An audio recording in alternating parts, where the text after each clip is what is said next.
क्या ऐसी चीज़ें हैं जो कि हमें ओवर थिंकिंग से बचा सकती हैं? अगर आपको हो रही है ओवर थिंकिंग तो आप इन सारी प्रैक्टिसेस को कर सकते हैं इसका सॉल्यूशन के तौर पे। जो सबसे अच्छा सॉल्यूशन है, जो फर्स्ट सॉल्यूशन जो मेरे माइंड में आता है, मेडिटेशन एंड माइंडफुलनेस। ओके। ये हमें सिखाता है how to live in the present, क्योंकि हम हमेशा जो भी हमारी ओवर थिंकिंग होती है या तो पास्ट प्रॉब्लम्स की वजह से होती है, हम उसको सोचते रहते हैं मैंने ऐसे क्यों किया, या फ्यूचर को लेकर घबराहट रहती है, या इनसिक्योरिटी अबाउट द फ्यूचर। तो अगर हम सीख जाएं how to be calm and relaxed in the present, then आपकी ओवर थिंकिंग कम हो सकती है. So one should learn meditation and mindfulness practices that will help them.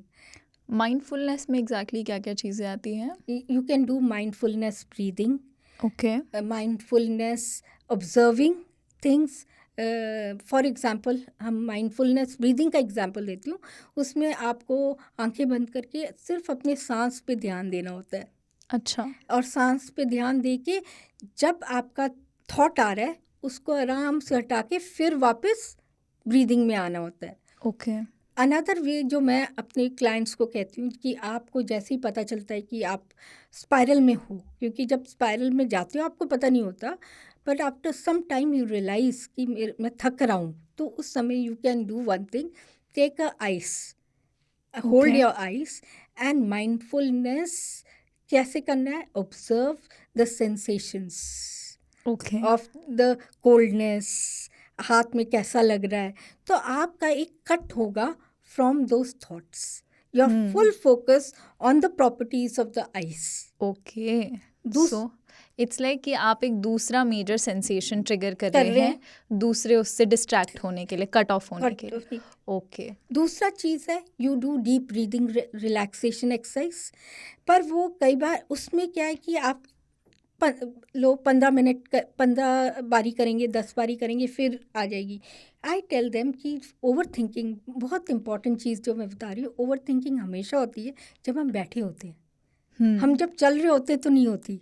So I tell my clients कि जब आपको ओवर थिंकिंग हो रही है, just get up, move around, talk to somebody, then एक आपका वो स्पाइरल जो है, लूप है, वो कट हो जाएगा. So you can do that. Listen to a good music.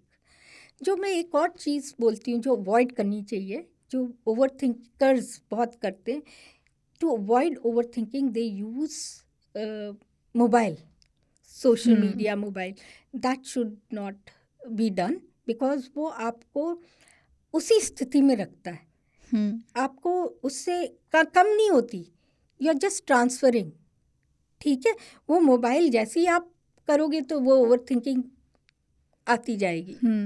But mobile से एक और चीज़ है, जो ओवर थिंकर्स क्या करते हैं, जो क्वेश्चन उनको तंग कर रहा है उसको ही देखते रहते, गूगल करते रहते, पढ़ते रहते.